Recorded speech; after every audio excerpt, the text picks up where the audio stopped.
Good morning, everybody.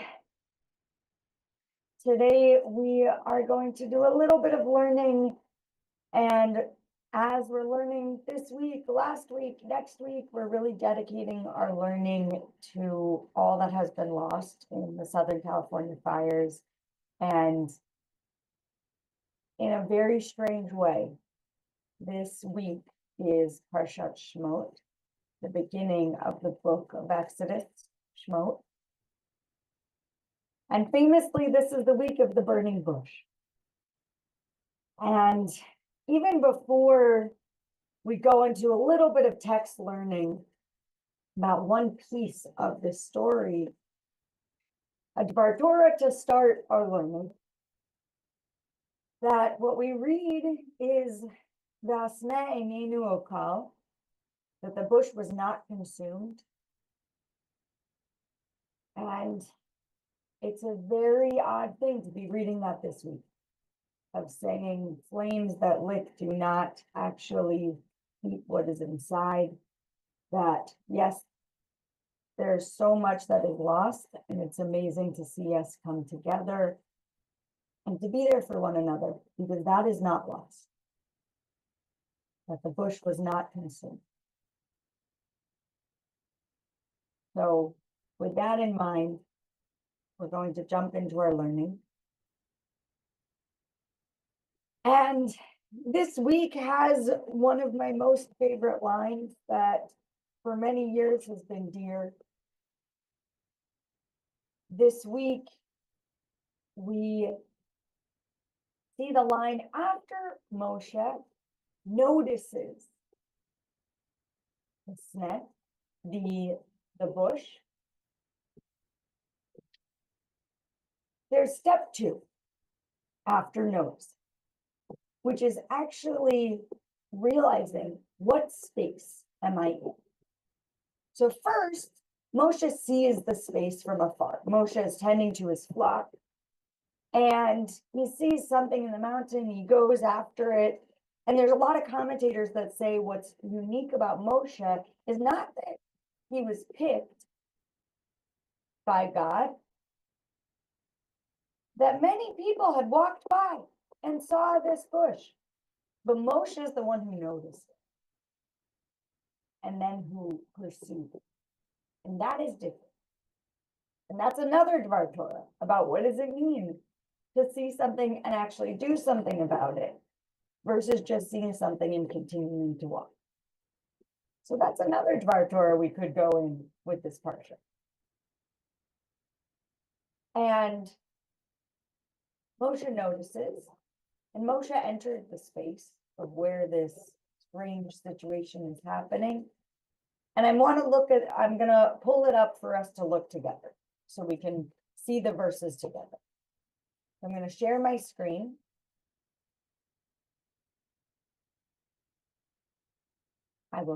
Okay.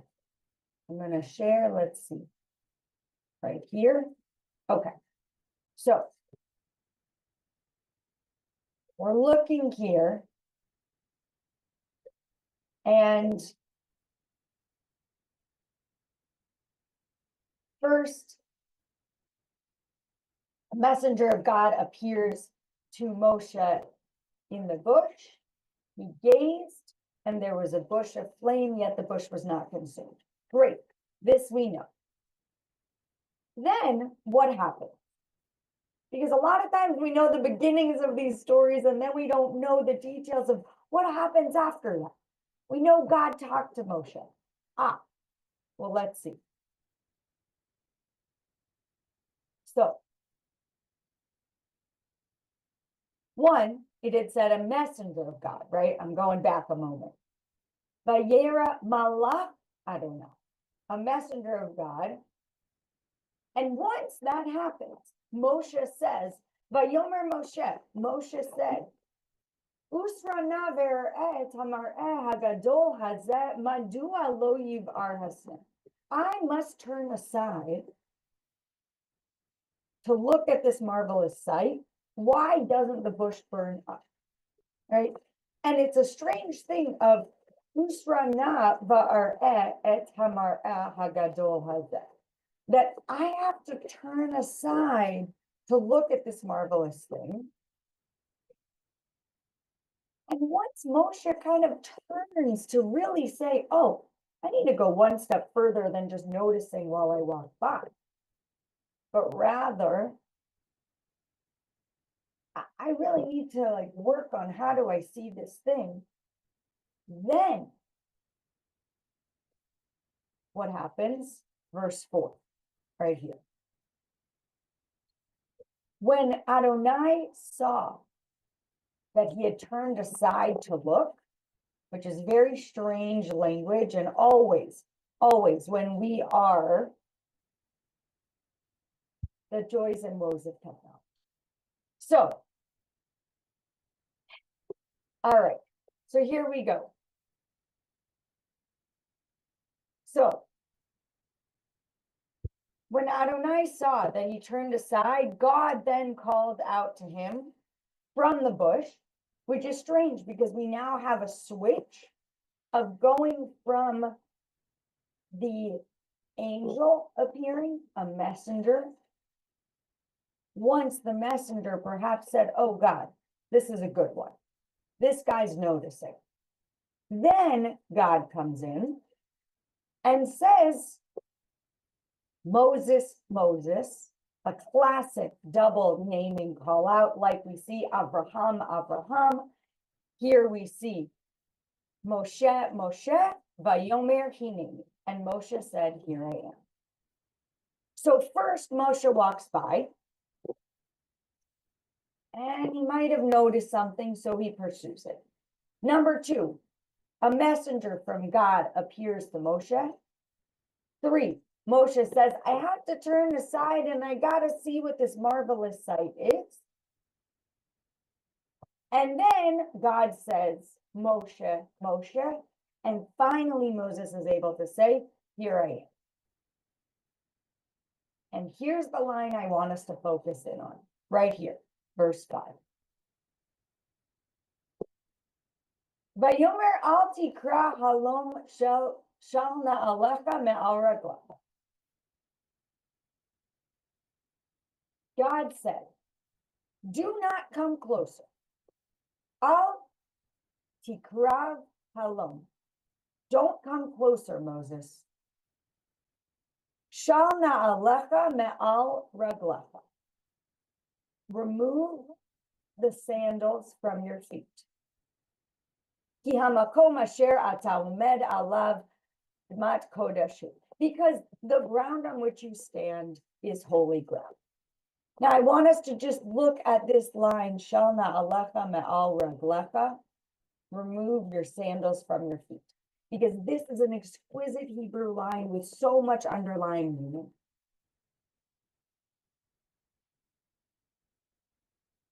The word na'alecha, me'al raglecha, na'al, today, yes, and in the Torah means a sandal. But why does it mean a sandal? Hebrew is a root language, which gives us so much richness. And Hebrew being a root language, what it does is that it gives us a word like na'al, which, yes, colloquially means sandals. But na'al also, this word right here, I'm going to stop sharing. Na'al means binding, ropes, binding.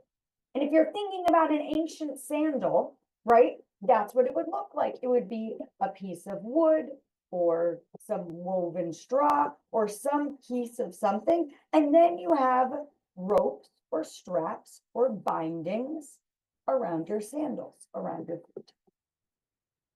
So that's word number 1 that has trickiness in it. So shal na'alecha, perhaps remove the bindings instead of sandals. In the ancient world, similar. Me'al raglecha. And here's where it gets really juicy. in Hebrew, regel, yes, it means a foot. But also something that is ragil is something that is normal, something that is regular, something that perhaps is a habit. So what happens if we change the verse from saying, remove the sandals from your feet, shal na'alecha, take off your shoes, your sandals, na'al raglecha, from your feet, great. But it could say, shal na'alecha, remove the shackles or the bindings, na'al raglecha, from your habits, from that which has become regular to you.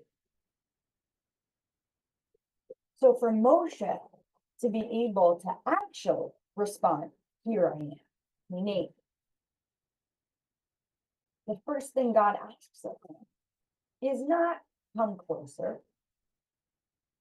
Rather, do not come closer, Moshe. Because before you come closer to God, first what you need to do is change your habits.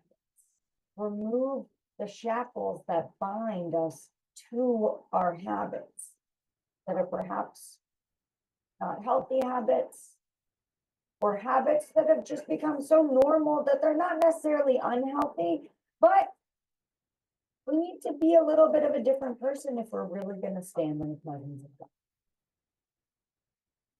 So for Moshe to then continue in this relationship with God, he first needs to reflect upon what habits do I need to remove from my life? What needs to change? What shackles are binding me to those habits that I need to be free? So Moshe then is able to take off his sandals, or perhaps to remove the bindings from his habit. And only then does God say, this is who I am. I'm the God of your father, the God of Abraham, the God of Isaac, the God of Jacob. And then Moshe hides his face because he's afraid to look at God. And we have to remember, what situation has Moshe been in? Moshe grew up as an Egyptian in the house of Pharaoh. Then Moshe kills, strikes down an Egyptian, flees from Egypt to Midian and becomes a Midianite, marries the priest's daughter. Moshe has not been living as an Israelite in any of those situations. And one possibility could be that God is saying to Moshe, you need to remove all of those things from you to really show your past. You are a son of Israel, and I am the God of your ancestors. God is saying, Moshe, you are an Israelite. He might have no idea up till now. But God is saying, remove those shackles of all these lives you've been living as an Egyptian, as a Midianite, because those habits need to be gone for you to accept that you are a son of Israel.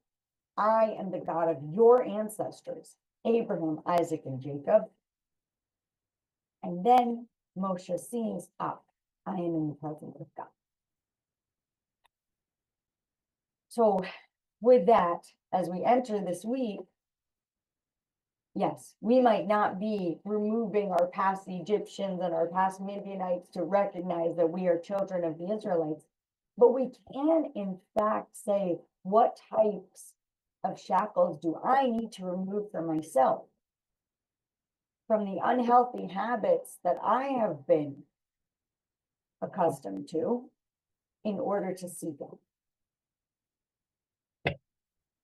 So a short Dvar Torah for today, a short teaching, Parsha, learning for today for Sefer Shmot. And it's why I had to start with a few different Dvar Torah because this Parsha is so rich as we begin the book of Exodus, begin Sefer Shmot.